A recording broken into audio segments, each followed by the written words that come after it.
Shalom sahabatku, sebelum kita merenungkan kebenaran firman Tuhan di pagi hari ini, mari kita sama-sama berdoa.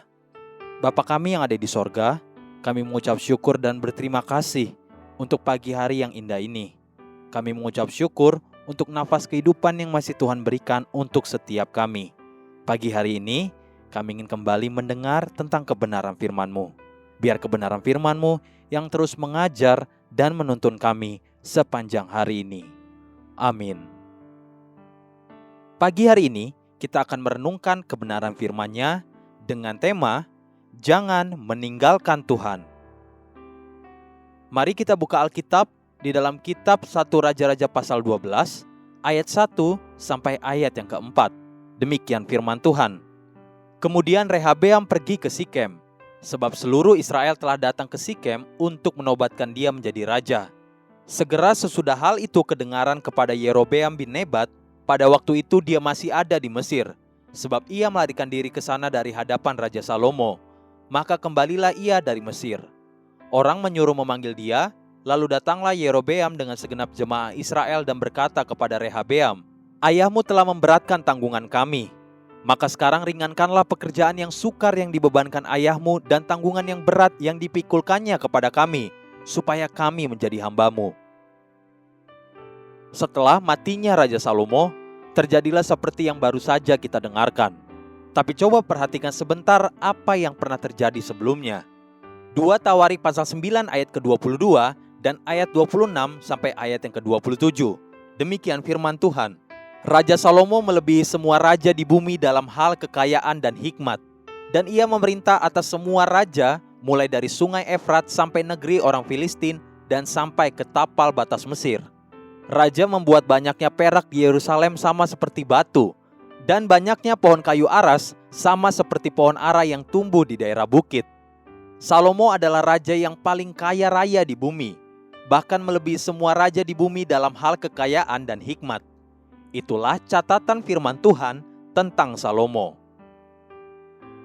Di Dubai, yang adalah bagian dari United Arab Emirates, para pegawai dan pekerja tidak dikenakan personal income tax atau pajak penghasilan, sebab sedemikian kayanya negara itu sampai-sampai mereka tidak lagi membutuhkan rakyat untuk membayar personal income tax.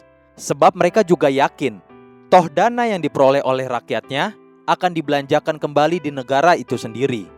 Jika dibandingkan dengan kekayaan Salomo dan Israel saat itu, tentu kekayaan bangsa Arab Emirates tidak seberapa sama sekali.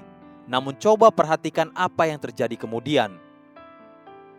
Kekayaan yang begitu melimpah ruah pada zaman Salomo ternyata bahkan tidak bertahan dalam generasi Salomo sendiri. Sebab masih pada pemerintahan Salomo, mungkin dimulai pada pertengahan pemerintahan Salomo, kita menemukan bahwa kekayaan Salomo yang tidak terbatas itu mulai menguap dengan mudahnya dan secepat kilat. Kita tahu bahwa di masa-masa akhir pemerintahan Salomo, rakyat Israel terpaksa dikenakan pajak-pajak yang begitu besar dan sangat memberatkan mereka. Bahkan untuk hidup mereka sendiri sudah sangat berat. Dapatkah saudara memahami kebenaran ini? Bukankah hal itu mengejutkan kita?